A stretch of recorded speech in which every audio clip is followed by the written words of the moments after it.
भाई और बहनों, 2028 युग परिवर्तन पूज्य गुरुदेव भगवान ने अपने कर कमल से पवित्र पुस्तक ज्ञान गंगा में लिखा है। यानी मराठी भाषा में परमेश्वर जी ने कुछ सब्जेक्ट ऐड किए हैं ज्ञान गंगा में, तो वो निश्चित है, उसको कोई टाल नहीं सकता है। अब उस विश्व युद्ध को, युग परिवर्तन को कम करना, ज्यादा करना, घटाना नहीं घटाना, ये गुरुदेव भगवान के हाथ में है। मासा घटे न तिल बदे, विधाता लिखे जो लेख, साचा सतगुरु मेट कर ऊपर मार दे मेघ। ये सतगुरु रामपाल जी परमेश्वर जी के हाथ में है, इस कल की भगवान के हाथ में है, और दुनिया में कोई भी इस स्थिति को कंट्रोल नहीं कर सकता। और आए दिन ये स्थिति अब ज्यादा से ज्यादा बिगड़ेगी। देखो, परमात्मा धरती पर प्रकट हैं, आए हुए हैं, और जब तक इंसान हार नहीं मान लेगा तब तक परमात्मा अपना कार्य आगे शुरू नहीं करता है। इंसान की फितरत है हार ना मानना, और भगवान का विधान है इंसान को हार मनवा के रहना। लेकिन इंसान प्यार प्रेम से हार नहीं मानता है, घुटने तुड़वा के हार मानता है। तो वर्तमान में वो सब कुछ चल रहा है। सन 1994 से परमपिता परमात्मा कबीर साहिब सतगुरु रामपाल जी ने धरती पर प्रकट होकर अपना 1994 में यथार्थ 13वां कबीर पंथ चलाया। और परमेश्वर का जो विधान है, जो एग्रीमेंट है काल के साथ, परमात्मा उसी आधार से आत्माओं को अपनी शरण में लेता है, अपनी जानकारी देता है, और वो है ज्ञान मार्ग। तो गुरुदेव भगवान दिन रात एक करके, ना दिन का सुख देखा, ना रात का चैन देखा, ना नींद देखी, दिन रात एक करके गुरुदेव भगवान ने इस ज्ञान को जन जन तक पहुंचाने का प्रयास किया है। इस मार्ग में ना जाने कितनी बाधाएं उनको उठानी पड़ी है, जेल तक उनको जाना पड़ा। आज भी पिछले 11 वर्षों से जेल में बैठे हैं। उन्होंने किसी भी बात की कोई परवाह नहीं की, ना समाज की, ना अपने परिवार की, ना अपने शरीर की, किसी बात की नहीं। क्योंकि विनाशकारी मंजर परमात्मा जी की आंखों के सामने घूम रहा होता है। ये अंतर्यामी है, आदि अंत की सब जानने वाला होता है। तो इनका जो तरीका था, जो भक्ति विधान था, उस आधार से इन्होंने कोई कमी नहीं छोड़ी, और ना किसी प्रकार की कोई कमी परमात्मा वर्तमान में इसार जेल में बैठकर छोड़ रहे हैं। लेकिन भाई और बहनों, ये काल प्रेरित दुनिया है, ये इतना जल्दी हार नहीं मानने वाली है। हालांकि बड़े बड़े नेताओं को, बड़े बड़े प्रधानमंत्रियों को, राष्ट्रपतियों को, राष्ट्राध्यक्षों को इस बात का भली भांति आभास हो गया है, अनुभव हो गया है कि अब स्थिति धीरे धीरे तुम लोगों के हाथों से निकलती जा रही है। और वो दिन दूर नहीं जब तुम लोगों को सड़कों पर आना पड़ेगा, देश छोड़कर भागना पड़ेगा, ऊपर हाथ खड़े करने पड़ेंगे। ये सन 2026 का वर्ष है, मार्च का महीना है। कल भारत के प्रधानमंत्री नरेंद्र मोदी ने अपना भाषण दिया, और उन्होंने क्लियर कर दिया कि स्थिति धीरे धीरे बेकाबू होती जा रही है, और आने वाले समय में देश को, जैसे हम 2020 में कोविड यानी उस कोरोना काल में मिलजुल कर एक दूसरे का साथ दे रहे थे, उसी प्रकार सभी ने मिलजुल कर एक दूसरे का साथ देना चाहिए। और धीरे धीरे गंभीर स्थितियां पैदा हो रही हैं। यानी भारत देश के प्रधानमंत्री नरेंद्र मोदी ने कल अपने भाषण में, सभा में बिल्कुल क्लियर कर दिया है कि भाई आने वाले समय में, वो चाहे 10 दिन बाद हो, चाहे महीने बाद हो, चाहे 2 महीने बाद हो, स्थितियां बेकाबू हो जाएंगी। और जैसे 2020 में लॉकडाउन लगा था, उससे भी भयंकर स्थिति प्रकट होने वाली है, उससे भी भयंकर। महंगाई इस कदर बढ़ेगी जिसकी किसी ने उम्मीद भी नहीं की होगी, उम्मीद भी। आप जी सोशल मीडिया पर देख रहे हैं, आए दिन गुजरात में पेट्रोल पंप पर 500 मीटर लंबी लाइन लग रही है, 500 मीटर लंबी। एलपीजी गैस सिलेंडर के लिए कितनी लंबी लाइन लग रही है। तो भाई और बहनों, अब वो समय आ गया है, वो समय अब आ गया है जो परमात्मा जी ने निर्धारित किया हुआ है। ऐसे सतगुरु रामपाल जी को कोई भी कल की भगवान के रूप में स्वीकार नहीं करने वाला, उनको परमात्मा के रूप में स्वीकार नहीं करने वाला।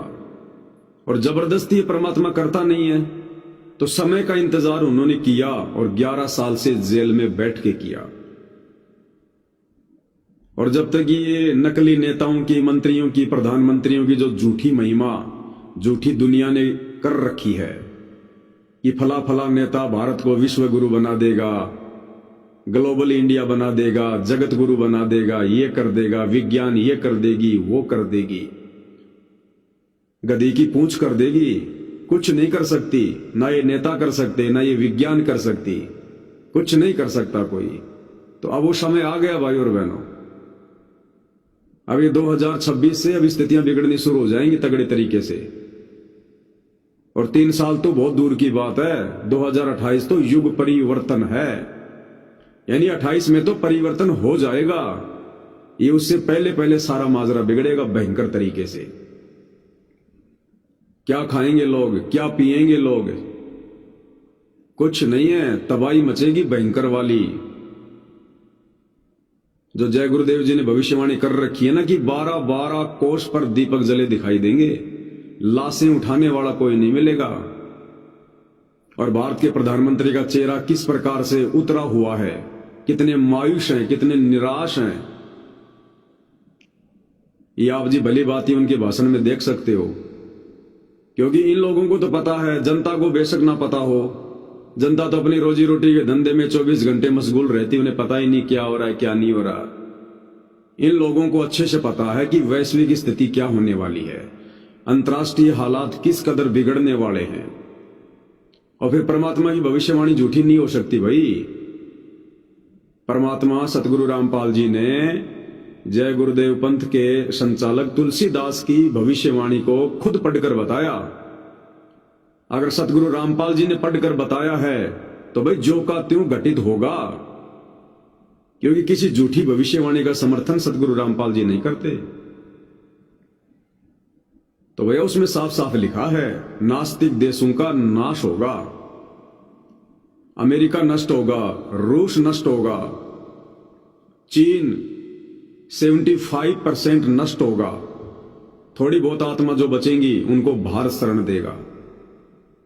और जितने भी मुस्लिम देश हैं ये आपस में लड़ झगड़ के मरेंगे, आपस में लड़ झगड़ के मरेंगे। और आप देख रहे हो अमेरिका का जो जो मुस्लिम देश साथ दे रहा है ईरान के खिलाफ, आप जी देख ही रहे हो, दोहा को, यूएई को, दुबई को कैसे वो निशाना बना रहा है। तो भाई और बहनों, ये मुस्लिम देश आपस में लड़ झगड़ के कट कट के मरेंगे। और ये विश्व के जो 3-4 देश हैं जो अपने आप को ये समझ रहे हैं कि बस हमसे बढ़कर और कोई नहीं है, रूस है, अमेरिका है, चाइना है, इनमें सबसे ज्यादा कंपटीशन है।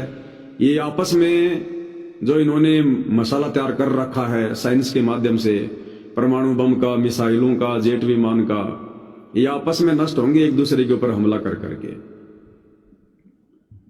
लेकिन इस बीच जो आम आदमी है, आम व्यक्ति है, वो किसी भी देश का हो, वो बुरी तरह से पिछेगा, बुरी तरह से। भविष्य मलिका में जो लिखा है कि पूरे विश्व की जनसंख्या 64 करोड़ रह जाएगी, पूरे विश्व की जनसंख्या 64 करोड़। आज भारत में लगभग 150 करोड़ की जनसंख्या है, 30-40 करोड़ बताते हैं कि 30-40 करोड़ रह जाएगी भारत की ओनली। यानी पूरे विश्व की एवरेज में सबसे ज्यादा लोग अगर बचेंगे तो भारत में बचेंगे, लेकिन भारत में भी 75% लोग जाएंगे। और भविष्य मालिका में लिखा है कि 200 करोड़ लोग एक एक दिन में मरेंगे, 2 करोड़ या कितने शायद उसमें लिखा हुआ है। तो ऐसे हालात अब उत्पन्न होने वाले हैं, शुरुआत हो चुकी है। अरे परमात्मा पिछले 35 वर्षों से चिल्ला रहा है हमारे हित में, हमारे भले में, परमार्थ के लिए, और हमने उनको भी जेल में डलवा दिया। उनके साथ भी हमने बदतमीजी की, जिसने ये दुनिया बनाई, जिसने आप और हमें बनाया, जिसने राजाओं को राज दिया, बड़े बड़े जमीन के टुकड़े दिए, ये परमाणु हथियार बनाने के लिए दिमाग दिया, विज्ञान के लिए दिमाग दिया, ये आधुनिक उपकरण बनाने का दिमाग दिया। दुनिया ने उसी भगवान को ठुकरा दिया, उसी परमात्मा को बुला दिया। तो सोचिए दुनिया के साथ में क्या होगा।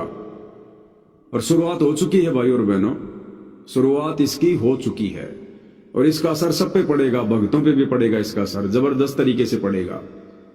सतगुरु रामपाल जी के भक्तों की संख्या भी बहुत कम रह जाएगी, आधे से तो वैसे मर जाएंगे हार्ट अटैक से। जो मर्यादा में नहीं है, लड्डू जलेबी बर्फी के चक्कर में धक्के खाते फिर रहे इन आश्रमों में, ये आधे से तो हार्ट अटैक से मर जाएंगे, भूख से मर जाएंगे। ये भगवान अपने भक्तों की रक्षा करेगा जो मर्यादित होंगे,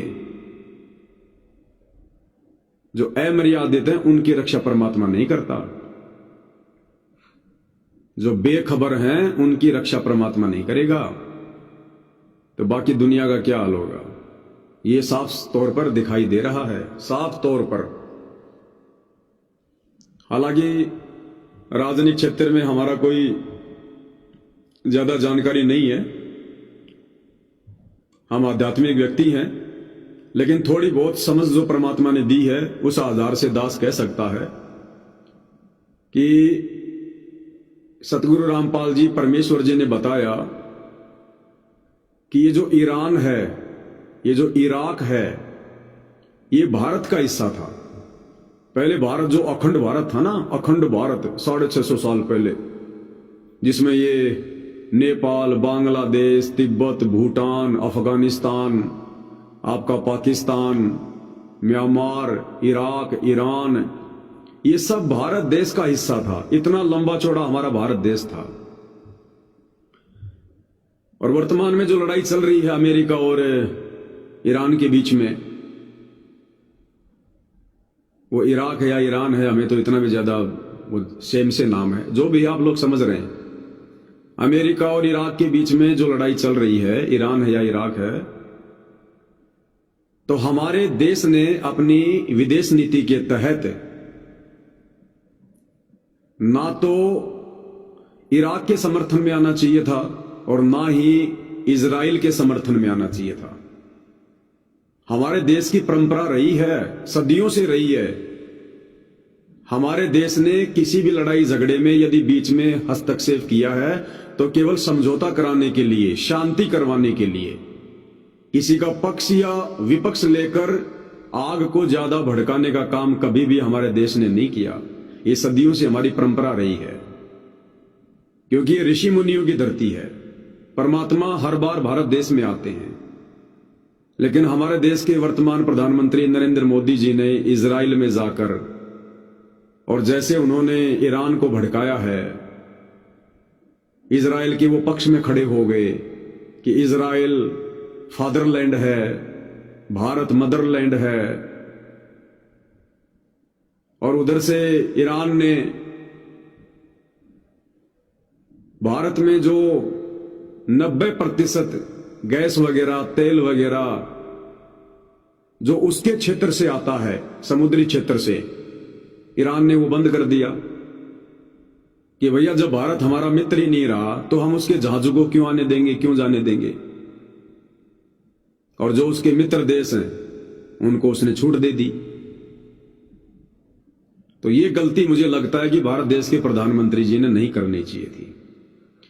लेकिन भाई और बहनों, इसके पीछे के रीजन अब आम आदमी नहीं जान सकते, ना प्रधानमंत्री जान सकता, ना प्रधानमंत्री के सलाहकार जान सकते, ना हमारे देश का जो विपक्ष है वो जान सकता है, नहीं पता।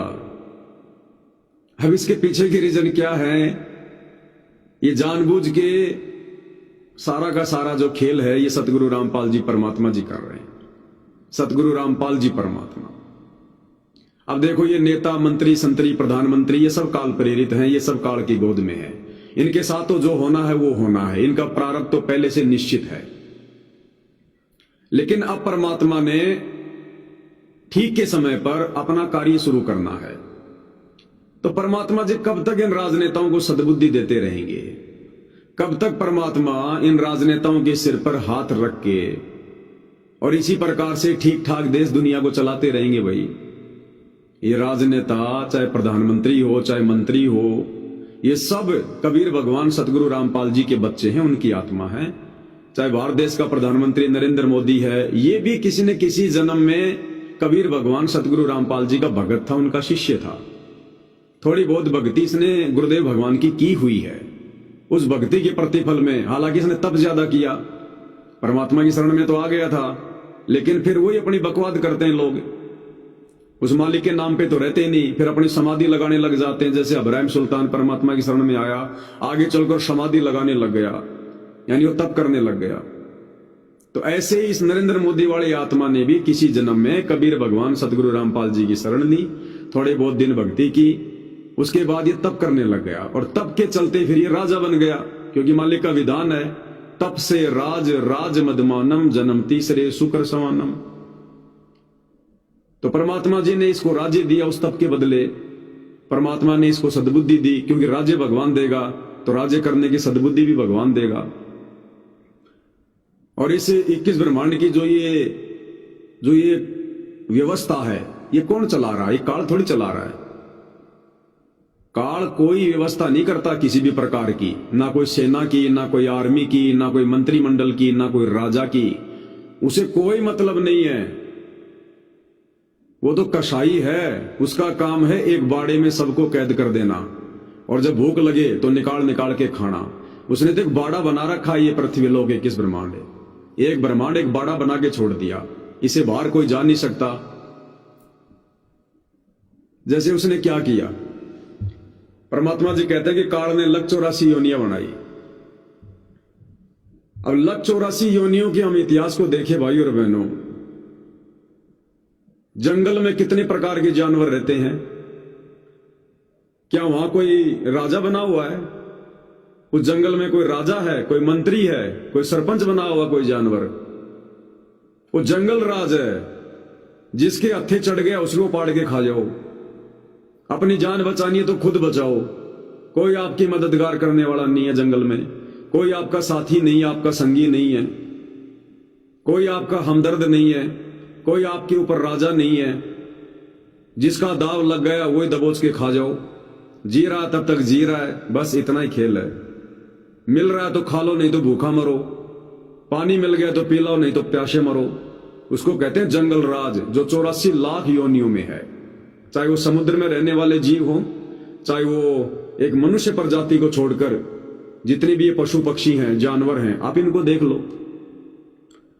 एक मनुष्य प्रजाति के लिए परमात्मा ने ये व्यवस्था की है, एकमात्र मनुष्य प्रजाति के लिए, क्योंकि ये जो मनुष्य है, स्त्री या पुरुष, इस प्रजाति को पनपने का जो आशीर्वाद है, उत्पन्न होने का जो आशीर्वाद है, ये कबीर भगवान सतगुरु रामपाल जी ने दिया। सृष्टि रचना के माध्यम से हम पढ़ते हैं, परमात्मा ने पहले कह दिया था कि भाई तू 1 लाख मानव शरीरधारी सूक्ष्म शरीर से वासना निकाल के रोजाना खाएगा। तो काल की मजबूरी हो गई मानव पैदा करना, स्त्री या पुरुष को पैदा करना, वरना ये कभी भी मानव नहीं बनाता ये, लेकिन इसकी मजबूरी है, नहीं बनाएगा तो खाएगा क्या? तो मनुष्य परमात्मा ने उत्पन्न करवाए हैं, तो जिम्मेदारी भी परमात्मा की बनती है फिर उन मनुष्यों को संभालने की। बाकी कोई किसी के ऊपर राजा नहीं, कोई मंत्री नहीं, किसी की कोई सीमा नहीं, कुछ नहीं, कोई सैनिक नहीं, कोई आर्मी नहीं जंगल में, ना समुद्र के अंदर जो जीव रहते हैं। लेकिन इस मनुष्य के लिए परमात्मा ने थोड़ी सी व्यवस्था की है। अलग अलग जो देश हैं वो बांट दिए गए, हर देश के अंदर एक व्यवस्थापक, एक राजा बना दिया गया, हर स्टेट का मुख्यमंत्री बना दिया गया, गांव में भी एक सरपंच बना दिया गया। थोड़ी सी परमात्मा ने मनुष्य को बुद्धि दे दी एक्स्ट्रा जानवरों से, ताकि ये एक दूसरे को ज्यादा दुखी ना करें। परमात्मा ने ये जो है ये आर्मी वगैरह की व्यवस्था करवा दी, ये पुलिस प्रशासन की व्यवस्था करवा दी। आज अगर एक ट्रैफिक पुलिस शहर में ना हो ना, अगर ट्रैफिक पुलिस ना हो, अगर एक दिन के लिए शहर में यदि ट्रैफिक पुलिस को हटा दिया जाए, हजारों लोग शाम को अपने घर पर खून से लथपथ होके आएंगे, अपना सिर फुड़वा के आएंगे। हजारों लोग, गाड़ियां ऐसे भिड़ेंगी, लड़ेंगी। वो कहेगा मैं पहले निकलूंगा, वो कहेगा मैं पहले निकलूंगा, तू जबरदस्ती गाड़ी आगे ले आया रेड लाइट पे। इसी प्रकार यदि पुलिस प्रशासन की व्यवस्था कबीर भगवान सतगुरु रामपाल जी ने ना की हो, तो कोई किसी की बहन बेटी की यहां पर इज्जत सुरक्षित नहीं रह सकती, किसी की संपत्ति सुरक्षित नहीं रह सकती। जंगल राज हो जाए, जंगल राज, अपने से नीचे वाले को हर कोई खाने को दौड़े। ये सारी व्यवस्था कबीर भगवान सतगुरु रामपाल जी ने कर रखी थी सतयुग से लेकर वर्तमान तक, और उन्हीं के आशीर्वाद से सारा सिस्टम ठीक ठाक चल रहा था ये। लेकिन अब परमात्मा खुद धरती पर प्रकट हैं, समय आ गया मोक्ष का। परमात्मा ने अपनी पहचान करवाने का। इन झूठे लोगों की, मंत्रियों की, संतरियों की, प्रधानमंत्रियों की महिमा बहुत हो चुकी है, बहुत ज्यादा इतिहास बन लिए। आप और हमने भी उन राजा महाराजाओं के इतिहास पढ़ के अपने खोपड़े खराब कर लिए, कुछ नहीं मिला। हरणानी लड़ाई कब हुई, पानीपत की लड़ाई कब हुई है, बाबर का बेटा कौन था, उसका बेटा कौन था, हमारे कुछ काम नहीं आई। आज जो फालतू की बकवाद है, तो ये बकवाद बहुत हो चुकी भाई और बहनों। परमात्मा ने जब तक ठीक ठाक काल का ये साम्राज्य हैंडल करवाना था, परमात्मा ने इंसानों को सद्बुद्धि देके करवा दिया, और अब वो समय आ गया है इस पूरे विश्व की बागडोर को कबीर भगवान सतगुरु रामपाल जी 2028 तक अपने हाथ में लेंगे। अब आगे का जो समय है हजारों साल का, ये कबीर भगवान के आशीर्वाद से चलेगा, ये सतगुरु रामपाल जी के आशीर्वाद से चलेगा, उनकी मर्जी से चलेगा अब ये। और जब उनकी मर्जी से चलेगा और जब उनका साम्राज्य होगा, तो उनके साम्राज्य में भाई बकवादी लोगों के लिए, जालसाज लोगों के लिए, नशेड़ियों के लिए, मांसाहारियों के लिए, ठगों के लिए, चोरों के लिए, चोरी जारी करने वालों के लिए, भ्रष्टाचारियों के लिए, रिश्वतखोरों के लिए, कालाबाजारी और मिलावट करने वालों के लिए किसी प्रकार की कोई जगह नहीं रहेगी, कोई जगह नहीं रहेगी। और 1994 से सतगुरु रामपाल जी यही बताने का प्रयास कर रहे हैं कि भाई सुधर जाओ, संभल जाओ, ये काल का लोक है, इस गंदी व्यवस्था को समझो, समय रहते परमात्मा के ज्ञान को समझकर शरण में आ जाओ, नाम ले लो, भक्ति करो, नहीं तो यहां पर दुख पाओगे, दुख। लेकिन मुट्ठी भर लोगों ने भी उनकी बात पर ध्यान नहीं दिया, मुट्ठी भर लोगों ने भी। और जिन मुट्ठी भर लोगों ने उनकी बात पर ध्यान दिया, आज वो भी बकवाद कर रहे हैं।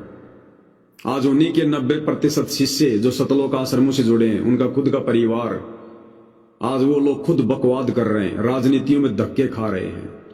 जिस राजनीति के समाप्त होने का समय आ गया, जिन राजनेताओं की दुर्गति का समय आ गया है, उन्हीं राजनेताओं के पीछे आज संत रामपाल जी का खुद का परिवार और उनके 90% संगत जो आश्रमों से जुड़ी है, वो खुद भी धक्के खा रही है। तो बताओ भाई और बहनों, परमात्मा अगर इस संसार को अगर आग में ना झोंके तो क्या करेगा? काल का कोई रोल नहीं है वर्तमान में किसी प्रकार का, ध्यान रखना। काल का कोई रोल नहीं है, ना काल का पहले कोई रोल था, ध्यान रख लेना इस बात का। कई बार गुरुदेव ने सत्संगों में क्लियर कर दिया कि बच्चों, काल का रोल शुरू होता है त्रिकुटी पर। उसका जो असली ड्रामा है, असली खेल है, वो त्रिकुटी पर होता है। इस पृथ्वी लोक पर काल का कोई लेन देन नहीं है। धर्मराज आत्माओं का जो प्रारब्ध बना के, जो किस्मत बना के भेजता है, उस आधार से यहां पर सारे काम होते हैं। जैसे मेरी किस्मत बना दी कि 40 साल की उम्र में मुझे हार्ट अटैक आएगा, या मुझे एक्सीडेंट होगा, या ऐसे ऐसे मेरा बेटा मरेगा, उस समय मेरी बेटी मरेगी, या ऐसे ऐसे मेरे को ये जो है इतना धन मिलेगा, मेरे को नौकरी मिलेगी। तो धर्मराज जब किसी को मनुष्य जन्म देता, स्त्री या पुरुष का, उसका प्रारब्ध बना के भेज देता। उस प्रारब्ध के अनुसार यहां पर ऑटोमेटिक घटनाएं घटित होती हैं। जिसके प्रारब्ध में आ गया कि तू एक्सीडेंट में मरेगा, तो ऑटोमेटिक वो घटना घटेगी। फिर उसमें काल का किसी प्रकार का कोई रोल नहीं है। वो इंसान अपनी सजा पा रहा है, अपनी सजा, अपने कर्मों की सजा। तो काल का यहां पर कोई लेन देन नहीं है किसी भी प्रकार का, ध्यान रखना भाई और बहनों। ये बॉडी कबीर भगवान सतगुरु रामपाल जी ने बनाई है। लख 84 खान का तू सृजनहारा। और सतगुरु रामपाल जी के द्वारा बनाए गए मनुष्य शरीर में मन का क्या काम? ये मन भी कबीर भगवान सतगुरु रामपाल जी ने बैठा रखा है। और वो नूरी मन भी, जो गुरुदेव कहते हैं कि परमात्मा का एजेंट है, वो भी उन्होंने बैठा रखा है। सारे सॉफ्टवेयर गुरुदेव भगवान ने डाल रखे हैं। अब आप कहोगे भाई परमात्मा ने मनुष्य शरीर बनाया, परमात्मा ने सारे एलिमेंट इसमें डाल रखे हैं, सारे सॉफ्टवेयर डाल रखे हैं, फिर परमात्मा क्यों इतना दुखी कर रहा है इंसानों को? परमात्मा किसी को दुखी नहीं करता भाई। परमात्मा ने तो सुखी किया था सतलोक में, इतने बढ़िया क्षेत्र में रखा हुआ था हमारे को, किसी चीज की कोई कमी नहीं, कोई अभाव नहीं। हमने खुद अपने पैरों पे कुल्हाड़ी मारी है, भगवान के साथ में धोखा किया है। और यहां आने के बाद फिर और ज्यादा बकवाद करने लग गए, तो हमारे और कर्म बिगड़ने लग गए। तो सतलोक वाली सजा, और साथ में इस काल की जेल में आकर हम और जो नई नई जो कुबद कर रहे हैं, मांस खाना शुरू कर दिया, शराब पीना शुरू कर दिया, किसी को सताना शुरू कर दिया, किसी की आत्मा दुखानी शुरू कर दी, किसी की चोरी करनी शुरू कर दी, तो वो विधान परमात्मा ने बना रखा है, वो संविधान परमात्मा ने बना रखा है, किस कर्म की क्या सजा मिलेगी। तो सतलोक में जो परमात्मा के साथ हमने धोखा किया था, काल के साथ नीचे आके, वो सजा तो हम भोग रहे हैं। उसकी तो केवल एक ही सजा है, ये हम यहां जो गधे कुत्ते सुअर बन रहे हैं, एक्सीडेंट में मर रहे हैं, अकाल में मर रहे हैं, भूख से मर रहे हैं, कोई जो है कैंसर से मर रहा है, कोई एड्स से मर रहा है, ये सतलोक वाली गलती की सजा नहीं है। गुरुदेव ने बताया सतलोक में तुमने जो गलती की थी परमात्मा की अवज्ञा करके, उनकी आकाशवाणी को सत्य ना मानकर, उसकी सजा है केवल तपस्या, केवल तपस्या। आपने सुना होगा सृष्टि रचना में, जब कबीर भगवान अपने पुत्र जोगजीत के रूप में काल की उस तपस्या पर आके खड़े होते हैं, तो जीवों को जो परेशानी हो रही थी वो शांत हो जाती है, और परमात्मा जी को देखकर कहते हैं कि आप कौन भगवान हो, आपके आने मात्र से हमें इतनी शीतलता मिल गई, वरना हम तो यहां पे जल रहे थे, हमारे को तो भूना जा रहा था। और फिर जीव ने कहा कि हे भगवान, हमें यहां पर कौन से उस कर्म की सजा मिल रही है। तो गुरुदेव ने बताया कि ये तुम्हें इस काललोक में की गई गलतियों की सजा नहीं मिल रही है, ये गलती तुमने सतलोक में की थी, काल के ऊपर आसक्ति करके, अपने बाप की आज्ञा ना मान के। ये तपस्या उस बात की सजा है, उस बात का दंड है ये। और नीचे जो तुम गधे कुत्ते सुअर बन रहे हो, एक्सीडेंट में मर रहे हो, बीमारी में मर रहे हो, लड़ाई झगड़े में मर रहे हो, ये तुम्हारे नीचे के कर्म है, यानी मनुष्य जन्म प्राप्त करके, क्योंकि मनुष्य जो है वो कर्म योनि है, और जैसे कर्म मनुष्य करेगा फिर बाद में उसको यदि अगला मनुष्य जन्म मिलेगा या 184 योनियां मिलेंगी तो वो भोग भोगेगा वहां। तो बाकी तो हम यहां जो मनुष्य जन्म प्राप्त करके जितने भी कर्म कुकर्म करते हैं, ये तो उनकी सजा है, छोटी मोटी। मेन सजा है तपस्या की। जैसे किसी आदमी ने किसी का मर्डर कर दिया और जज ने सजा सुना दी कि भैया तेरे को 20 साल की सजा हो गई या तेरे को 10 साल की सजा हो गई, तो वो सजा तो है मेन मुकदमे की, मर्डर की, वो जेल में डाल दिया गया। अब उसको 10 साल की सजा है, अब 10 साल बाद उसको सरकार जेल से बाहर निकालेगी, फिक्स है। अब यदि वो व्यक्ति जेल में भी बदमाशी शुरू कर दे, किसी के साथ लड़ाई झगड़ा शुरू कर दे या जेल में किसी का चक्कू मार दे, तो उसकी सजा फिर बढ़ती चली जाएगी। फिर वो 10 साल में बात नहीं बनेगी, फिर वो 10 साल की सजा से बात नहीं बनेगी। उसने जेल में आकर भी जो और बकवाद कर दी, और कुकर्म कर दिए, लड़ाई झगड़े कर दिए, चोरी कर ली कोई, तो उसकी सजा फिर और बढ़ जाएगी। तो सतलोक की गलती की सजा तो थी तपस्या, और यहां फिर मनुष्य जन्म प्राप्त करके हमने फिर और बकवाद करनी शुरू कर दी, तो हमारी सजा फिर बढ़ती चली गई। और यह सजा हमारी कभी समाप्त होने वाली नहीं है, कभी भी। ये तो परमात्मा खुद आते हैं, हमारे ऊपर दया करते हैं, मेहर करते हैं, भूल जाते हैं हमारी उन गलतियों को, और हम एक मौका देने के लिए आते हैं। ऐसा नहीं है कि हमारी सजा हो गई बस चलो, वो परमात्मा एक मौका देते हैं कि हो सकता है मैं नीचे जाऊंगा, कोई मेरी बात मान जाए, इस बात को समझ जाए कि मैं यहां क्यों कहर भुगत रहा हूं। तो परमात्मा केवल एक मौका देते हैं यहां आकर, और यदि कोई उस मौके का फायदा उठा लेता है, उनके अनुसार चलना शुरू कर देता है, उनकी शरण में आ जाता है, बुराइयां छोड़ देता है, तो परमात्मा उस आत्मा को यहां से बाहर निकालकर वापस सतलोक ले जाते हैं। अन्यथा यहां की सजा भाई और बहनों कभी भी नहीं समाप्त होने वाली, कभी समाप्त नहीं होने वाली। तो अब भाई और बहनों वो समय आ गया है इस पूरे साम्राज्य को, इस पूरी पृथ्वी की बागडोर को सतगुरु रामपाल जी के द्वारा अपने हाथ में लेने का। उससे पहले परमात्मा ने 35 साल तक सन 1994 से देश और दुनिया को समझाने में कोई कमी नहीं छोड़ी। परमात्मा ने सोशल मीडिया शुरू करवाई, टीवी चैनल शुरू करवाए, देश विदेश में पूरे विश्व का कोई भी व्यक्ति उनके सत्संग प्रवचन देख सकता है, सुन सकता है। एआई के माध्यम से उन्होंने अंग्रेजी में, नेपाली में, हर भाषा में उन्होंने अपने सत्संग जो है कन्वर्ट करवाए, ताकि कल को कोई ये ना कहे कि जी हमें हमारी भाषा में समझने का मौका नहीं मिला या हमारे तक आपका संदेश नहीं पहुंचा। खोजो भैया, तुम्हें गूगल किस लिए दिया भगवान ने? गूगल पे सर्च करो ना, पूर्ण संत कौन है, परमात्मा कौन है, परमात्मा का नाम क्या है, उसकी परिभाषा क्या है, मुक्ति कैसे मिलेगी, तत्वदर्शी संत कौन है, हम क्यों जन्म रहे हैं, क्यों मर रहे हैं, सर्च करो ना। दुनिया भर की फालतू की चीजें सर्च करते हो, करो परमात्मा को सर्च। अगर तुम्हें परमात्मा चाहिए तो यूट्यूब पे जाके वीडियो देखो ना, सर्च करो। तो परमात्मा को कल को कोई दोष नहीं दे सकता कि हमें पता नहीं था।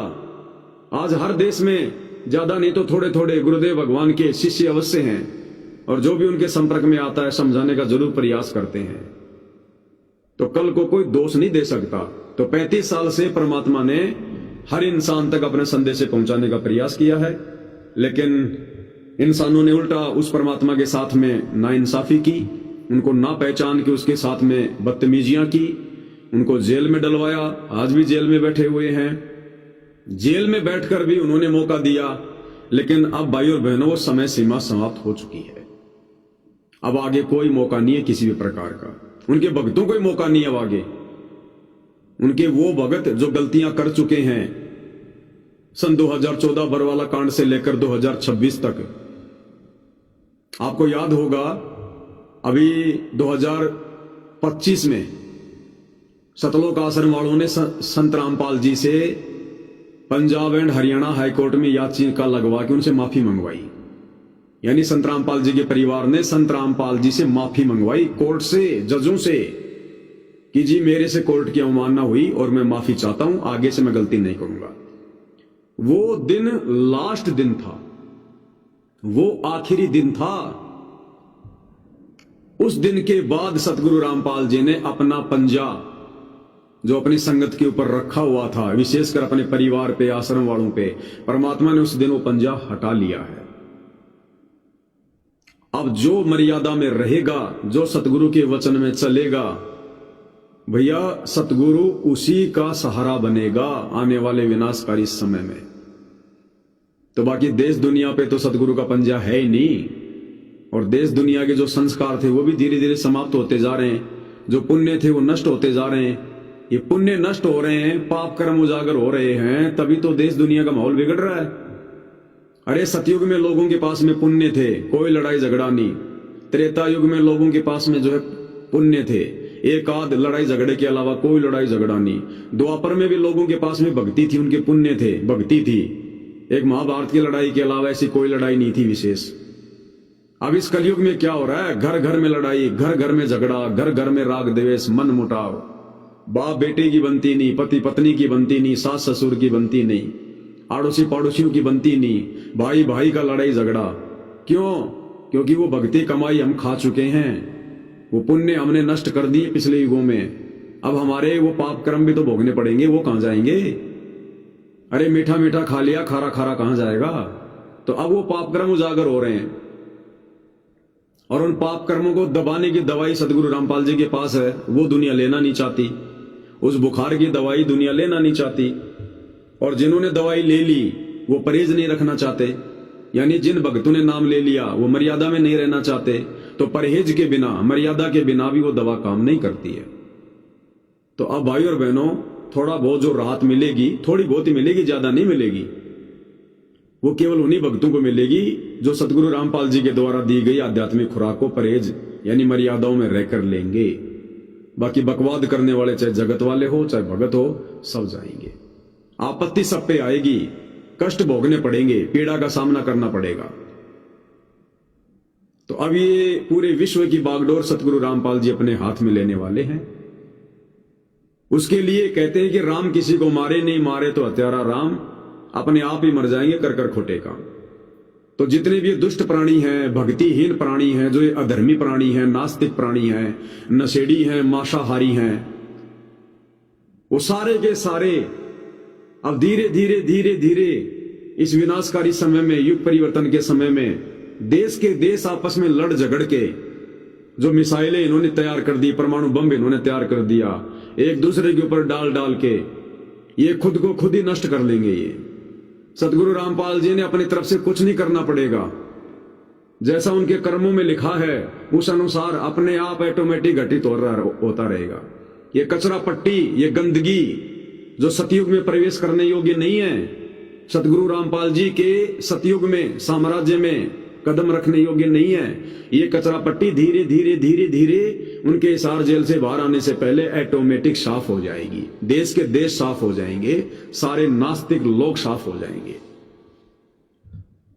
और थोड़ी बहुत आत्मा बचेंगी, वो केवल भक्ति ही करेंगे। तो अब जो परिस्थितियां हैं भाई और बहनों, वो बद से बदतर होती जाएंगी, बद से बदतर। पहले तो लॉकडाउन लगा था, आप और हमें जबरदस्ती सरकार घर से बाहर नहीं निकलने दे रही थी। अब सरकार कुछ नहीं कहेगी, अब वैसा लॉकडाउन नहीं लगेगा। अब महंगाई इतनी बढ़ जाएगी, महंगाई इतनी बढ़ जाएगी, लोग सोचेंगे क्या करेंगे बाहर जाके। अरे जब हजार हजार रुपए लीटर तुम्हें डीजल मिलेगा, पेट्रोल मिलेगा, तो लोग क्या करेंगे बाहर जाके। अरे बैठे रहो घर में यार, अपने आप ही लॉकडाउन सा लग जाएगा, अपने आप ही।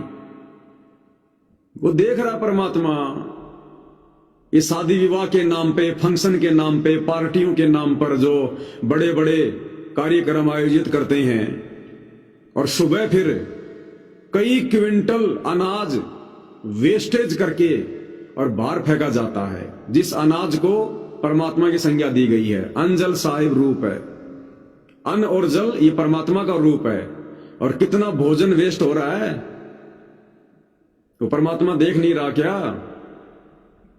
पहले जब हम छोटे छोटे थे तो हमारे गांव में एक पंडिताइन थी, पंडिताइन, और जब हम लोग नहाया करते थे, छोटे छोटे थे,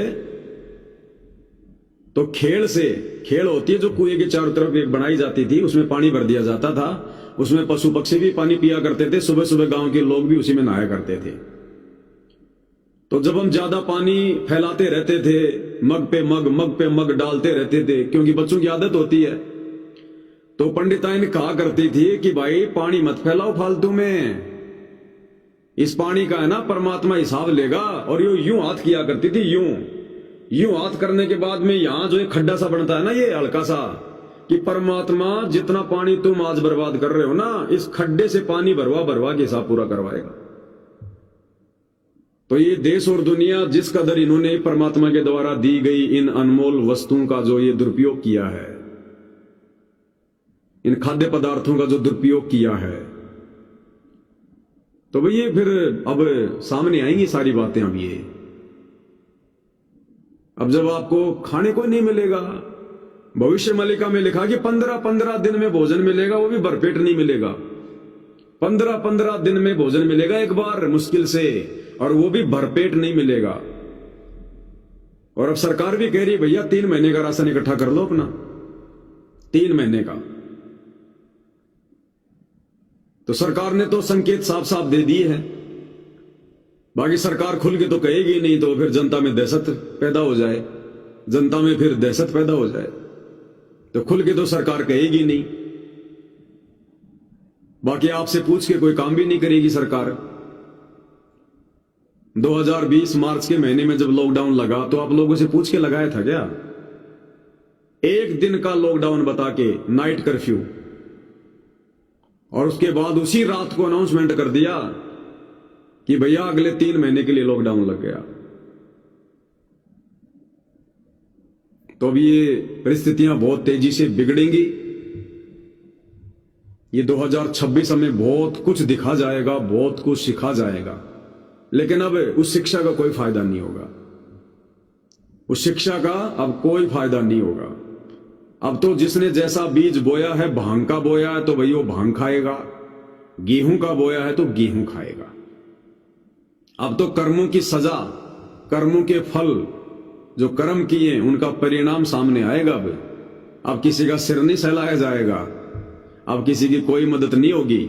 जिसके जैसे कर्म है, जिसके जैसे संस्कार हैं, उस आधार से वो जीव अब यहां पर देखेगा अपने को क्या करना है, क्या नहीं करना है। एक विशेष संदेश में हो सकता आगे जिक्र आएगा, गुरुदेव भगवान ने इस जेल से जिक्र किया उस विशेष संदेश में कि एक कुतिया अपने बच्चों के लिए कहां कहां से रोटी खा खा के अपने स्तनों में दूध पैदा करती है, या कहीं से रोटी का टुकड़ा ला के अपने बच्चों को खिलाती है। और जब वो बच्चे बड़े हो जाते हैं तो उस कुतिया को एक टुकड़ा भी रोटी का नहीं खाने देते, एक टुकड़ा भी। सोचते हैं पहले हम खा लें। तो गुरुदेव ने कहा कि अब वो समय आने वाला है, यानी भूखमरी का वो समय अब आगे आने वाला है। माता पिता चाहेंगे कि पहले मैं खा लूं वरना मैं मरूंगी, और बेटा बेटी सोचेंगे पहले हम खा ले वरना हम मरेंगे। और 2020 के उस दुर्भिक्ष का, अकाल का सतगुरु रामपाल जी ने गरीबदास जी की वाणी से हमें बता दिया। मात्र एक साल, गरीबदास जी के समय 1720 में मात्र एक साल अकाल पड़ा था, एक वर्ष। लोगों ने रोटी के लिए अपने बच्चे तक बेच दिए थे, रोटी के लिए अपने बच्चे तक बेच दिए, बच्चे तक, एक साल। और भैया अब तो 2026, 27, 28, अगर 2 साल भी परमात्मा ने अगर अनदेखा कर दिया, नजरअंदाज कर दिया, तो सोचो देश दुनिया की क्या हालत होगी। अरे पहले के समय में कम से कम इतनी इंसानियत तो थी, मानवता तो थी, लोग मिल बांट के तो खा लिया करते थे। आज तो वो भी खत्म है, वो भी खत्म है। तो ये भयंकर हालात पैदा होंगे, और ये भयंकर हालात पैदा होने शुरू हो चुके हैं। दुनिया ने अपने विनाश का सामान तैयार कर रखा है, दुनिया बारूद के ढेर पे बैठी है, चिंगारियां लगनी शुरू हो चुकी हैं। तो मंजर बहुत खतरनाक होगा भाई और बहनों, क्योंकि ऐसे कोई भी व्यक्ति हिसार जेल में बैठे सतगुरु रामपाल जी को परमात्मा नहीं मानने वाला। और उन्होंने अपने आप को परमात्मा मनवाना है, जिन्होंने प्यार प्रेम से मान लिया, ज्ञान को आधार बना के मान लिया, उनका सौभाग्य।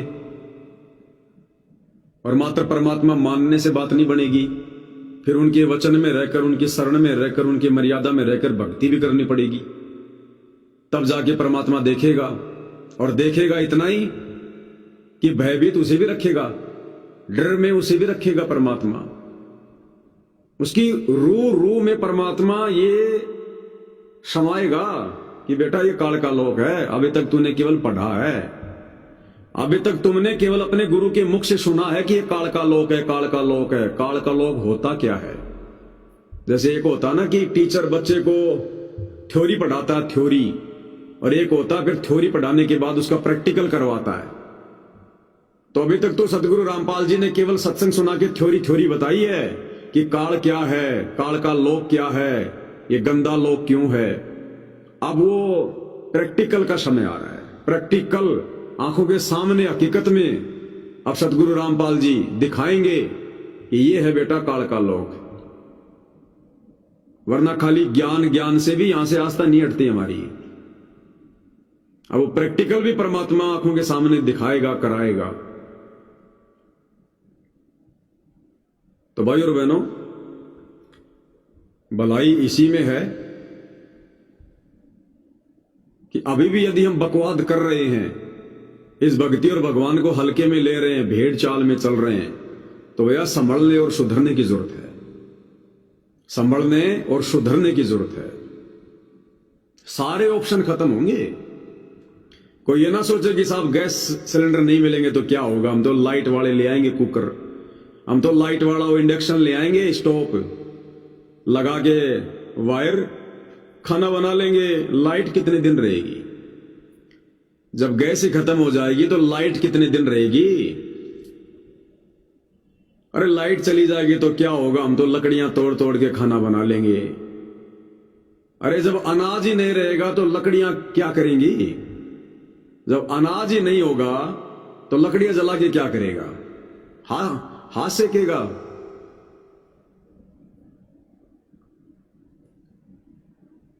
तो भयंकर मंजर होगा भाई और बहनों, भयंकर वाला, भयंकर। अभी भगत भी केवल फॉर्मलिटी में अपने गुरु को परमात्मा परमात्मा भगवान भगवान कह रहे हैं, फॉर्मलिटी में। अभी ज्ञान वाली आंखें नहीं खुली हैं, हृदय से नहीं मान रहे कि हमारे गुरु जी भगवान है, परमात्मा है। मनवाएगा परमात्मा, उसके लिए परिस्थितियां भी वही पैदा करता है। और काल का भूल जाना कोई रोल नहीं है किसी प्रकार का, काल का किसी प्रकार का कोई रोल नहीं है, भूल जाना। दास ने पहले भी वीडियो बना दिया था, काल केवल एक प्यादा है, केवल एक नौकर है परमात्मा का। सत का राज धर्म राय कर ही अपना किया सब दंड भरी। जैसे आपको सिंपली समझाता हूं, आप एक फैमिलियर हैं, आप एक परिवार चला रहे हैं, आपके परिवार में 8-10 मेंबर हैं, आप किसान हैं, मजदूर हैं, कुछ भी हैं। आप अगर कमा रहे हो तो खा रहे हो, आप अगर कमा रहे हो तो कपड़े पहन रहे हो, आप अगर 2 पैसे कमा रहे हो तो बच्चों की फीस भर रहे हो, ब्याह शादी कर रहे हो, खर्चा कर रहे हो। और देश का प्रधानमंत्री जो पूरे देश का मालिक है, वो आपके बच्चों की फीस भरने नहीं आ रहा, उसको कोई टेंशन नहीं है आपके बच्चों की, वो तो उल्टा आपसे टैक्स और लेगा। वो प्रधानमंत्री आपके घर में अनाज की बोरी नहीं डाल के जाएगा, उसको कोई मतलब नहीं है, उल्टा आपसे टैक्स और लेगा। जो आप अपने खेत में जो खेती कर रहे हो उसका भी टैक्स लेगा। आप अगर गाड़ी ले आए रोड पे चलाओगे उसका भी टैक्स लेगा। आपने अगर एक माचिस की डिब्बी भी खरीदी है उसका भी टैक्स ले रहा है। इसी प्रकार ये 21 ब्रह्मांड का स्वामी काल, यहां हम कर रहे हैं, हम खा रहे हैं, हम पी रहे हैं, इसमें काल का कोई रोल नहीं है। ये परमात्मा ने हमारा जो संस्कार बना रखा है, जो किस्मत बना रखी है, जो प्रारब्ध बना रखा है, उस आधार से हमें ये चीजें मिल रही हैं। इसमें काल का किसी प्रकार का कोई हस्तक्षेप नहीं है, कोई रोल नहीं है। काल को तो केवल खाने से मतलब है। जो जन्म और मृत्यु का परमात्मा ने विधान बना दिया ना, बस वो हमें लेने भी नहीं आता। काल हमें यहां लेने भी नहीं आता है, परमात्मा ने विधान बना रखा है। ये 14 करोड़ यम के दूत, ये धर्मराज, सब कुछ परमात्मा ने सेट कर रखा है। ये इसकी कुछ औकात नहीं है। अरे प्रधानमंत्री गांव गांव जाके कोई सरपंच बनाता है क्या, वार्ड पंच बनाता है क्या? प्रधानमंत्री गांव गांव जाके, शहर शहर में जाके कोई जिला कलेक्टर बनाता है क्या? ये सारी व्यवस्था परमात्मा ने सेट कर रखी है। प्रधानमंत्री तो खुद जनता के द्वारा चुना जाता है, प्रधानमंत्री तो खुद जनता के द्वारा चुना जाता है और फिर जनता से टैक्स लेता है। तो काल का कोई रोल नहीं है ये ब्रह्मा विष्णु महेश बनाने में, देवी देवता बनाने में, यहाँ की व्यवस्था सेट करने में, नीचे कोई प्रधानमंत्री बनाने में, कोई राष्ट्रपति बनाने में, एक गांव का कोई मुखिया बनाने में, ये पुलिस बनाने में, आर्मी बनाने में। काल का कोई रोल नहीं है। उसको तो श्राप लगा है, वो तो केवल ऊपर बैठा रहता है अपना। और परमात्मा के विधान के अनुसार ऑटोमेटिक सिस्टम है ये, ऑटोमेटिक जन्म और मृत्यु। सतयुग में लोग लाखों साल जीवित रहते थे, यही शरीर था, ऐसा ही शरीर, लेकिन परमात्मा ने समय निर्धारित कर रखा था, तो लाखों साल तक वो शरीर जो है बूढ़ा नहीं होता था, कमजोर नहीं होता था। आज परमात्मा ने कलयुग में 100 साल की उम्र फिक्स कर दी, तो देख लो 60-70 साल में इंसान ऐसे बूढ़ा हो जाता है। तो सब कुछ गुरुदेव भगवान ने सेट कर रखा है, परमात्मा ने सेट कर रखा है सारा। जो भी हम यहां जो दंडित हो रहे हैं, जो कष्ट भोग रहे हैं, चाहे प्राकृतिक आपदा हो, चाहे लक 84 में हो, ये हम अपने उन कर्मों की सजा भोग रहे हैं जो कर्म हम मनुष्य जन्म प्राप्त करके यहां करते हैं। और ये कर्म भी परमात्मा करवा रहा है, ध्यान रख लेना। ये कर्म भी परमात्मा करवा रहा है, ये कुकर्म भी परमात्मा के जो है हो रहे हैं सारे। कर्म और कुकर्म ये सारे परमात्मा करवा रहा है। क्यों करवा रहा है? हमने गलती करी है सतलोक में, तो सजा तो भोगेंगे। कुकर्म नहीं करेंगे तो सजा कैसे पाएंगे? कुकर्म नहीं करेंगे तो दुखी कैसे होंगे? ये मन परमात्मा ने फिट कर रखा है, या मन परमात्मा ने आप और हमारी गिरस निकालने के लिए। अगर कभी फिर किसी मनुष्य जन्म में शरण में आ जाओ और तुम्हारी समझ में आ जाए, तो तुम्हें अच्छे से पता चल जाए कि अपने बाप के साथ में धोखा करने की क्या सजा मिलती है, अपने पिता की एक छोटी सी आज्ञा की अवहेलना करने से क्या सजा मिलती है। ये अनंत युगों से ये कर्म कुकर्म ये सब कुछ ये परमात्मा के द्वारा दी गई ये सजा है। ये काल तो खुद अपनी सजा भोग रहा है, वो तो खुद एक कैदी है। वो भी तो हमारे साथ ही आया था, उसने भी तो गलती करी सतलोक में, वो भी तो एक आत्मा थी, वो भी तो परमात्मा का बच्चा है। वो तो खुद अपनी गलती की सजा भोग रहा है। वो बड़ा कैदी है, हम छोटे कैदी हैं। जैसे जेल में कैदियों के ऊपर एक कैदी हो जाता है, हाँ उसको केवल इतनी सी छूट है कि वो घूम लेता है, फिर लेता है, बस इतनी सी छूट है उसको। जैसे समझिए जेल में कौन रहता है? जो कैदी हैं वो रहते हैं जेल में। जेल में जो कैदी हैं वो रहते हैं। अब जेल का जो जेलर है वो भी जेल में रहता है। जो जेलर है वो कहां रहेगा?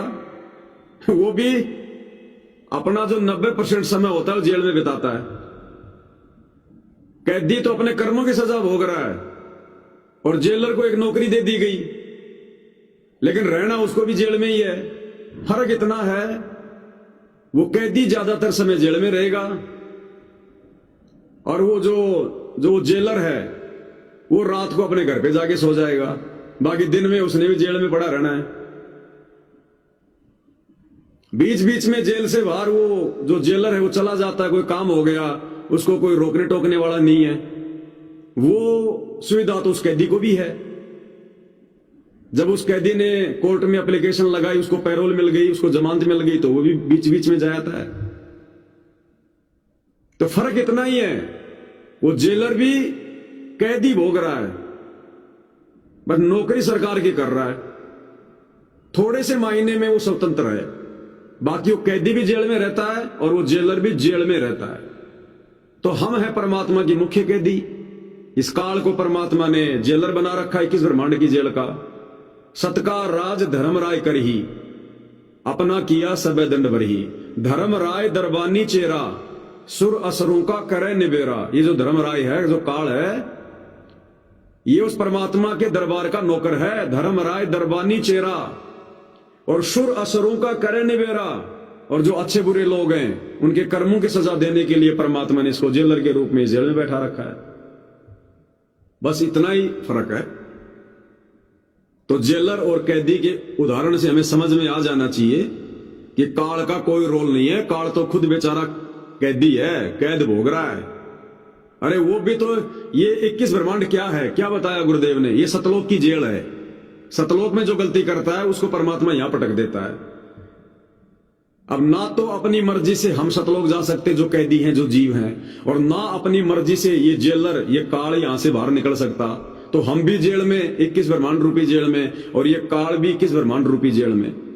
तो कहने का मतलब भाई और बहनों, यहां काल वाल का कोई रोल नहीं है किसी प्रकार का।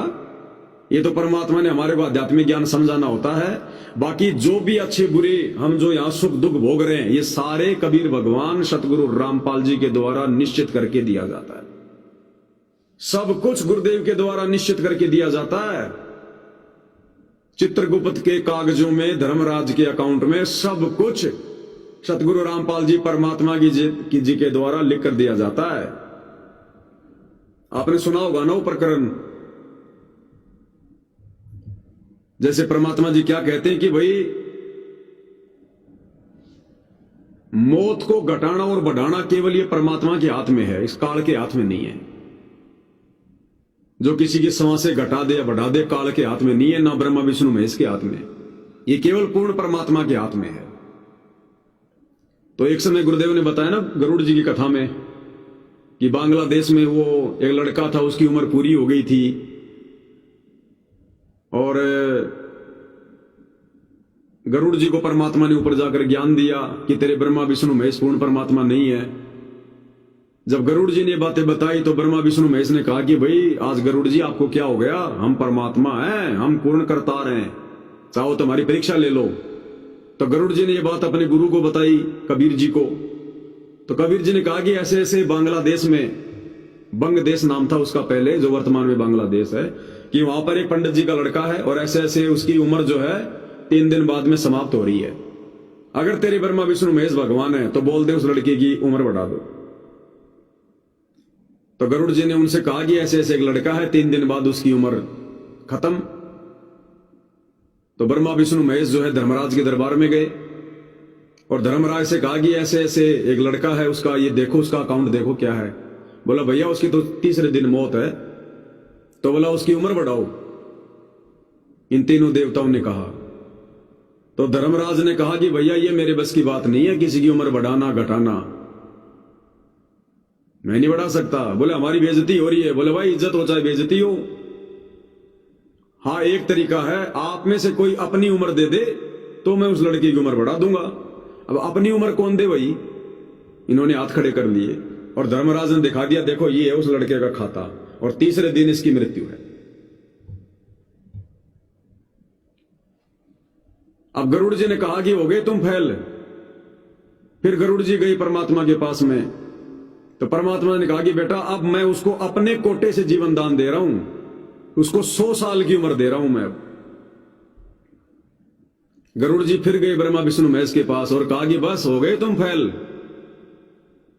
तुम बोले हम किसी की उम्र बढ़ा देंगे, ये कर देंगे। अब देखो वो लड़का 3 दिन बीत गए, आज भी जिंदा है। तो ब्रह्मा विष्णु महेश को बड़ा आश्चर्य हुआ कि ये कैसे हो सकता है, हमने तो धर्मराज के कागजों में देखा था उसकी उम्र ही नहीं थी। वापस गए वो धर्मराज के पास, बोला भैया उस लड़के की उम्र कैसे बढ़ गई, तूने हमारे कहने से क्यों नहीं बढ़ाई? बोला भाई कौन लड़का? बोले उस दिन आए थे हम, और उसकी उम्र कैसे बढ़ गई, दिखाओ हमारे को उसका खाता, उस दिन हम लोग देख के गए थे। फिर से धर्मराज ने वो अकाउंट खोला तो 100 साल की उम्र लिखी हुई है। तो ब्रह्मा विष्णु महेश ने कहा कि ये कैसे बढ़ गई इसकी उम्र? तो धर्मराज ने कहा कि भैया मेरे को कुछ नहीं पता, ये तो ऊपर से परमात्मा के लेख आते मेरे पास, तो मैं तो उस आधार से यहां पर लोगों को सजा देता हूं, जीवन देता हूं। मेरे बस की बात नहीं है किसकी उम्र घट रही है किसकी उम्र बढ़ रही है। तो भाई और बहनों, ये जो सारा का सारा जो खेल है, ये कबीर भगवान सतगुरु रामपाल जी का है। सतगुरु जो चावे सो करही, 14 कोटि दूत यम डरही, ओत भूत जम त्रास निवारे और चित्रगुप्त के कागज फाड़े। ये काल नहीं कर सकता चित्रगुप्त के कागज फाड़ने का काम, काल नहीं कर सकता। ये परमात्मा करता है सारा सब कुछ। तो अब वो समय आ गया है भाई और बहनों, अब अपनी कुछ गिनी चुनी हंस आत्माओं को यहां से बाहर निकालने का, सतलोक ले जाने का, और एक बार फिर से परमात्मा ने जो समय निर्धारित किया होता है पूरी पृथ्वी पर एक सुनहरा, एक अच्छा माहौल बनाने का, एक भक्ति में एक माहौल बनाने का। और जो गंदगी जो जमा हो चुकी है अनाप शनाप लाखों वर्षों से, एक बार परमात्मा इस कचरे को साफ करके जाएगा। तो अब ये जो परिस्थितियां हैं ये बद से बदतर होंगी, लोगों की समझ में नहीं आएगा हो क्या गया। फिर लोगों को धीरे धीरे जो बचेंगे उन लोगों को फिर धीरे धीरे भक्ति के महत्व का पता चलेगा, सतगुरु के महात्म्य का पता चलेगा, गुरु की महिमा का पता चलेगा कि भैया यहां तो सब फेल हो गए। हम कितने धर्म बना के बैठे थे, कितने अपने भगवान बना के बैठे थे, देवी देवता बना के बैठे थे, सारे फेल हो गए। हमारे धर्म गुरु आचार्य शंकराचार्य, पोप, पादरी, मुल्ला, मौलवी, काजी सब फेल हो गए। और फिर ये एक नया चेहरा सबके सामने उभर के आएगा, सतगुरु रामपाल जी परमेश्वर जी का। फिर पूरी दुनिया में इनकी महिमा होगी, इन्हीं की भक्ति होगी, इन्हीं की पूजा होगी, इन्हीं की जय जयकार होगी, और इन्हीं की देख रेख में ये पूरा विश्व चलेगा। अब जैसे बहुत सारे भाई बहन सोशल मीडिया पर पोस्ट डालते हैं सतलोक आश्रमों से जुड़े हुए, अब इनको कुछ पता तो है नहीं बेचारों को, भेड़ चाल में चलते हैं ये। किसी एक ने पोस्ट बना के डाल दी, उसको आगे से आगे शेयर करते रहेंगे।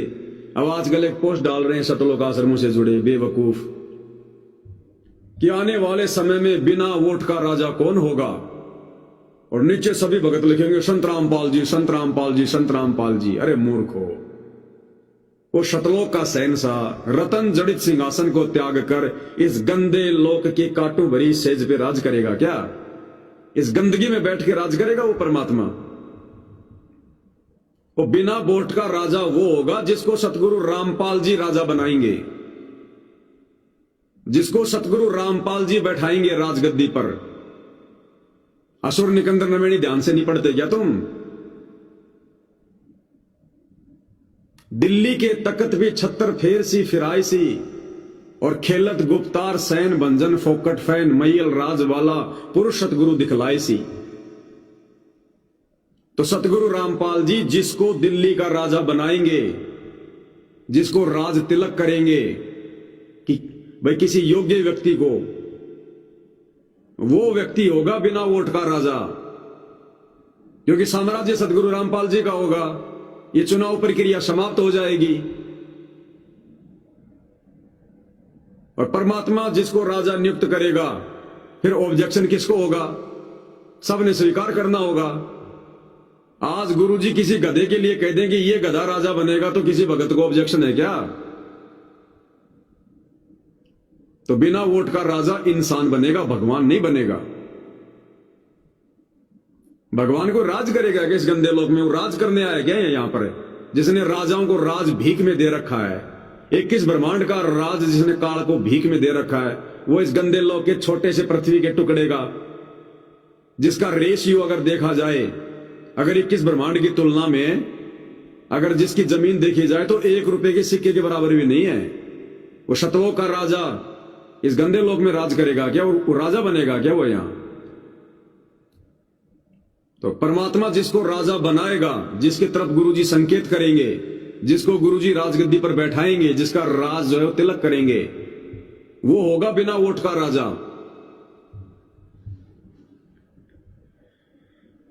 तो भाई और बहनों, वो समय नजदीक है, लेकिन मेरी तो देखो प्रार्थना भाई बहनों से यही है कि भाई दुनिया तो अपनी दुर्गति करवाएगी नो डाउट, लेकिन भगत तो कम से कम अपनी दुर्गति करवाने से बचें। भगत तो कम से कम दुर्गति करवाने से बचें। वो भगति के लक्षण लेके आओ अपने अंदर। ये सारी जिंदगी तू मेरी मेरी राग द्वेष ईर्ष्या में एक दूसरे पर शक करके, संदेह करके अगर तुम ऐसे गुजार दोगे, सतलों क्या खाक जाओगे? हमने अपना स्वभाव ही तो चेंज करना है, अपना आचरण ही तो चेंज करना हमने, और वो हमारा चेंज हुआ नहीं। एक दूसरे को शक की नजर से देखेंगे, संदेह की नजर से देखेंगे, तो सतलोक क्या खाक जाएंगे? ऐसे गंदे आत्माओं को परमात्मा सतलोक ले जाएगा, वहां भी ये गंदगी फैलाओगे।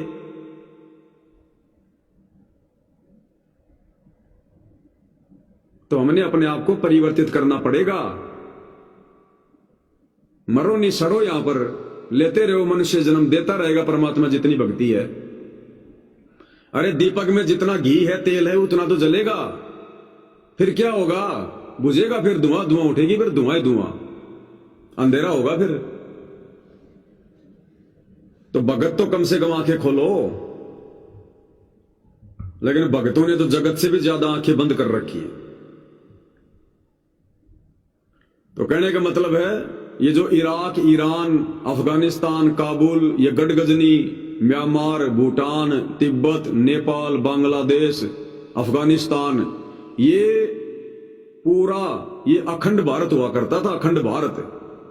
तो हमारे देश के प्रधानमंत्री ने जो पक्षपात किया है, इजराइल का समर्थन किया है, ईरान को उन्होंने बॉयकॉट कर दिया है, वो ईरान हमारे भारत देश का हिस्सा था, अखंड भारत का हिस्सा। और मुझे लगता है बहुत बड़ी गलती हुई है, ये बहुत बड़ी गलती। ये हमारी विदेश नीति का हिस्सा नहीं है बिल्कुल भी। भारत हमेशा से निष्पक्ष रहा है ऐसे मामलों में, और इसी का असर ये आ रहा है सामने। उसने भारत के सारे जहाज रोक दिए। अब अगर एनर्जी नहीं तो फिर क्या है बताओ? गैस नहीं आएगा, तेल नहीं आएगा, क्या करोगे? इन्हीं चीजों पे दुनिया चल रही है। डीजल नहीं मिलेगा, पेट्रोल नहीं मिलेगा, गैस नहीं मिलेगी, क्या करोगे भाई? दुनिया तो इन चीजों पे बिल्कुल आधारित हो गई है। हमारी इतनी औकात नहीं है कि हिंदुस्तान में हम इतनी चीजें पैदा करके लोगों तक हम पहुंचा दें। यहां कोई भी आत्मनिर्भर नहीं है, केवल डॉक्यूमेंट्स में होता है आत्मनिर्भर। आत्मनिर्भर भारत, फलाना भारत, कुछ नहीं है। ये काल का लोक है, यहां कोई आत्मनिर्भर नहीं है। यहां 1 साल बरसात ना हो, पूरी दुनिया भूखी मरेगी। कोई विकसित नहीं होता यहां कि अमेरिका जो है वो विकसित देश है, फलाना विकसित देश है, कुछ नहीं है।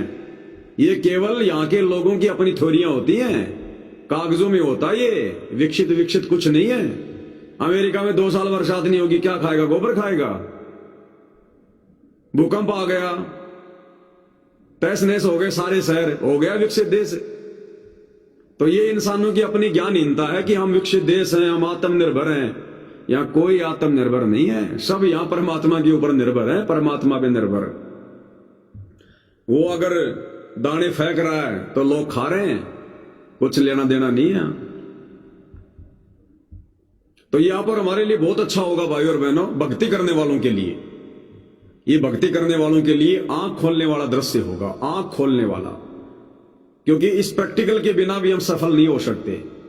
अब एक तो जैसे बच्चे को डॉक्टर बनना है, तो एक तो टीचर उसको खाली पुस्तक से पढ़ाए कि ऑपरेशन करने के लिए ये वाला जो है वो औजार होता है, ऐसे चीरा लगाया जाता है, ऐसे फिर टाके लगाए जाते हैं, तो वो तो केवल उसको पढ़ाया गया है। जब तक किसी डेड बॉडी को चीरा नहीं लगवाया जाएगा, टाके उसके हाथ से नहीं लगवाए जाएंगे, ऑपरेशन उसके हाथ से नहीं करवाया जाएगा, तब तक वो कभी भी सफल डॉक्टर नहीं बन सकता, मार देगा आदमी को। तो कई बार उसे प्रैक्टिकल करवाया जाता है, तब जाके वो डॉक्टर बनता है असल में। तो अभी तक तो केवल गुरुजी ने हमें पढ़ाया है, सत्संग सुना है, काल के बारे में, काल के लोक के बारे में, यहाँ की गंदी व्यवस्था के बारे में, दुखों के बारे में। अब वो प्रैक्टिकल होगा। अब ये 2-2.5 साल जो है, ये प्रैक्टिकल का समय है। हमें फिर भगत बनाने के लिए, हमें बढ़िया डॉक्टर बनाने के लिए परमात्मा अब प्रैक्टिकल पे प्रैक्टिकल करवाएगा। अब ये डर, भय, अशांति, अब ये माहौल ये धीरे धीरे आगे बढ़ेगा। अब ये सतलोक आश्रम वाले चाहे कितने पाठ करवा लो, कितने झूठे आडंबर कर लो, ये शांति का पाठ करेंगे, फलाना करेंगे, तुम्हारे पाठों से शांति नहीं होगी। अभी यहां पर जब तुम्हारा बाप खुद अशांति लाना चाह रहा है, तुम्हारा बाप सतगुरु रामपाल जी खुद ही अशांति ला रहा है। शांति लाने का तरीका था ज्ञान। परमात्मा शांति लाता है ज्ञान से। अब ज्ञान से दुनिया शांति चाहती नहीं, तो एक बार तो परमात्मा भाई गंदगी फैलाएगा, एक बार तो अशांति लाएगा।